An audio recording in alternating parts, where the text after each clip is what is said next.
শীতের শুরুতেই কিন্তু এই আদাগুলোর হওয়ার সময় গেছে। এটা কিন্তু হলুদ গাছ, হলুদ গাছে ফুল হয়েছে। আমি ফার্স্ট টাইম দেখলাম একটা চিকচিকির মধ্যে বসানো হয়েছে। আর এইখানে দেখো মাটির মধ্যে কোড়া হচ্ছে। এখানে কিন্তু আদা বসানো হয়েছিল। এই গাছগুলো খুব বড় হয়ে গিয়েছিলো, কেটে দিয়েছিল। তো ফাইনালি আদাগুলো হয়ে গেছে, তাই তুলে নেওয়া হচ্ছে। এই সময় করেই কিন্তু আদাগুলো হয়। এগুলো একবার খালি গাঁট বসিয়েছিলাম, তারপরে কিন্তু নিজের থেকেই হয়, আর বসাতে হয় না। মাটির মধ্যে হয়তো কিছু থাকে, তার থেকেই কিন্তু আদাগুলো আবার পুনরায় সৃষ্টি হয়, প্রচুর গাছ হয়।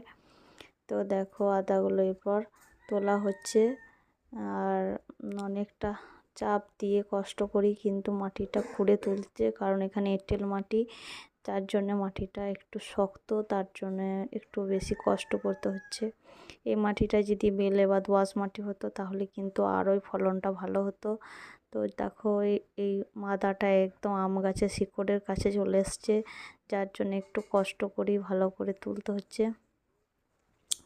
তো এই আদাগুলো কিন্তু এমনি রান্না করে নয়, চাটনি বা অন্য কিছু করে খাওয়া হয়। এগুলো একটু আমের ফ্লেভার। তো কারা কারা এই আদা লাগাও অবশ্যই জানাবে। আমাদের কিন্তু অনেক দিন থেকেই হচ্ছে, তখন ভিডিও দেওয়া হয়নি। এবার ভিডিও ভাবলাম সবার সাথে একটু শেয়ার করি।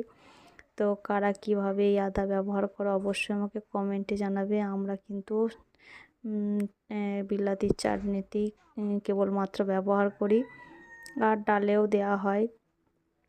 তো ফাইনালি বেশ কটাই আদা হয়েছে ঘরের খাবার মতো, কিন্তু এই মাটিটা যদি একটু বেলে মাটি হতো তাহলে কিন্তু আদার সাইজটা আরও বাড়তো।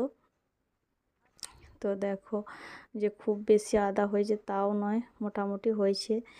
নিচের থেকে যে পরিমাণ হয় সেরকমই হয়েছে, না কোনো রকম যত্ন চাপান কোনো রকম কিছু করা হয় না। তো জাস্ট মাটির মধ্যেই ওরা নিজের থেকেই বেড়ে উঠছিল। তো ফাইনালি ভাবলাম নষ্ট হয় কেন, জল পেলে তো আবার এগুলো নষ্ট হয়ে যাবে, না তুলে নিলে আবার নিজের থেকেই গাছ বেরোবে। সেই জন্যই একটু প্রচেষ্টায় করে এদিকে তোলা হলো। তুলে নিয়ে অন্য কোনো শীতের ফুল লাগানো হবে, তার জন্য এই গাছগুলোকে একটু তুলে আদাগুলো বের করে নেওয়া হলো। তো দেখো অনেক কটাই বেরিয়েছে, সারা বছরটা চলে যাবে। তো কেমন লাগলো অবশ্যই জানাবে ভিডিওটা। ধন্যবাদ। আজকের মতো এখানে, বাই। নেক্সট কোনো ব্লগ নিয়ে ততক্ষণ